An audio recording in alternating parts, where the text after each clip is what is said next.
going on, everybody? It's JetsCentral coming back with the preseason week 3 recap between the New Orleans Saints at the New York Jets. Now, there were some things I really liked. Okay, there was a lot to like, but there was also some things that I didn't like. Okay, obviously. Let's talk about some of the positives first. No, really, first things first. The Saints won the game, so give credit to them. You have to give credit where it's due. They won the game. They beat us on pretty much all three facets. I thought the offense of the Saints looked really, really good, really high functioning.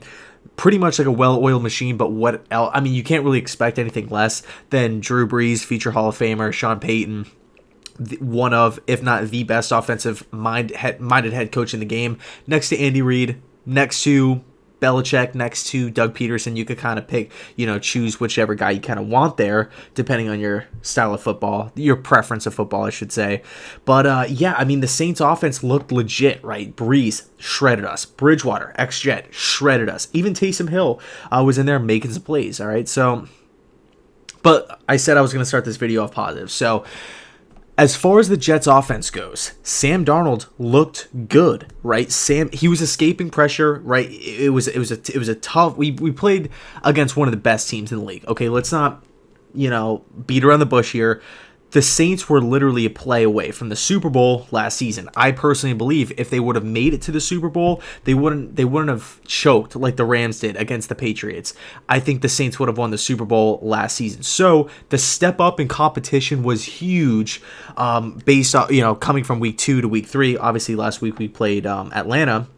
So I thought against going up against a one of the best teams in the league, I thought, we kind of struggled, but then again, you can't sit there and expect the New York Jets, who were picking 3rd last year, to instantly compete in preseason, mind you, with probably the number 1 offense. It's just an amazing, well-run, well-coached team in the Saints. You can't really just go into the game just expecting, all right, the Jets are going to kick the Saints' ass. It's not really going to happen, not really going to play out that way. But, there, like I said before, there were some players making plays. I thought the offensive line struggled a little bit. But Robbie Anderson, I mean, he I think he only had 2 catches or something like that, but he had one really, really solid pass where everybody was saying on Twitter that it was like an amazing throw. Anderson actually adjusted to that football beautifully. That play was more on Robbie than Sam, but nonetheless, Sam still balled out tonight. I thought he did well. He actually had that nice little floater to Ty Montgomery. That pass is actually a little bit better than the Anderson play in my book, because you're in the red zone, the defense is crunched up. If that pass is hanging up in the air a little bit longer, one of the safeties, one of the outside backers can just pick that thing off easily. But he put just enough air under it just to drop it right in the breadbasket for Ty Montgomery. So, who I also think is going to be a huge part of the offense moving forward in the regular season. I'm amped to see what Ty Montgomery brings, because, I mean, recently, just a few years ago, this guy was one of like a hot name in fantasy, right, for Green Bay.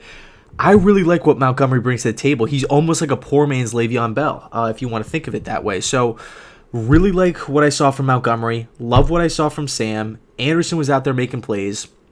A few guys on defense, they were making some plays every now and again. But really, by the way, our kicker, he was making field goals, right? We didn't have a disastrous night like week 2 or week 1. We had a pretty solid night, right? It was pretty good as far as the special team / field goal extra point situation goes. So there was a lot to like from the special teams standpoint. Hopefully it's not an anomaly. Hopefully we could continue to build. And hopefully this new kicker, I don't really know how to exactly pronounce his name. I don't know if it's like, it could be French, like Berlot. I don't really know.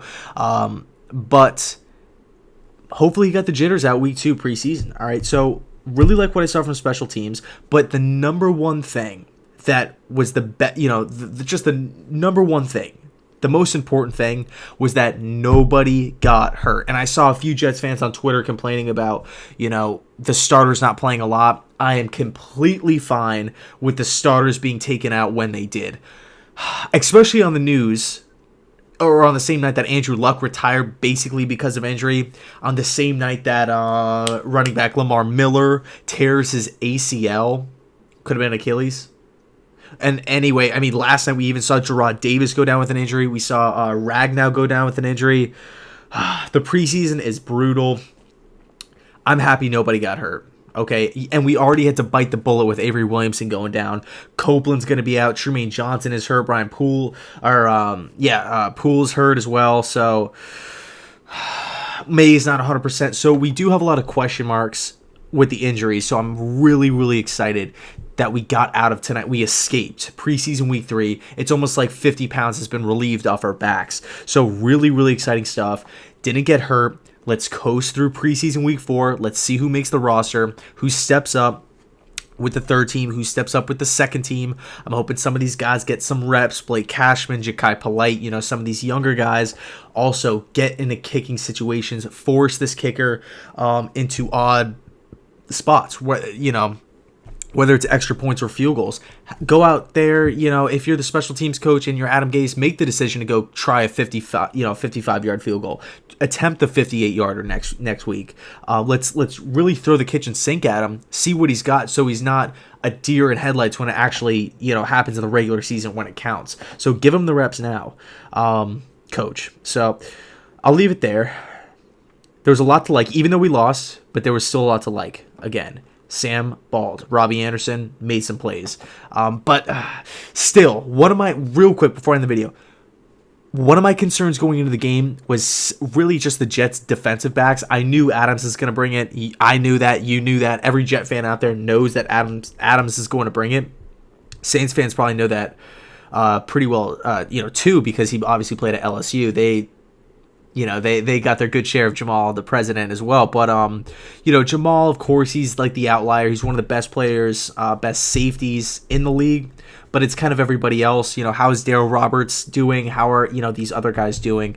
How is the competition going? And I just feel, like I said before, again, we are going up against a really high-powered offense with a bunch of talent on the offensive side of the football. But I mean, Michael Thomas, Drew Brees, they shredded us. We can't sit here and lie about it. Teddy Bridgewater dominated. I thought Taysom Hill did a solid job as well. So I'll leave it there. Let me know your thoughts down below in the comment section. And as always, thanks so much for watching, and go Jets.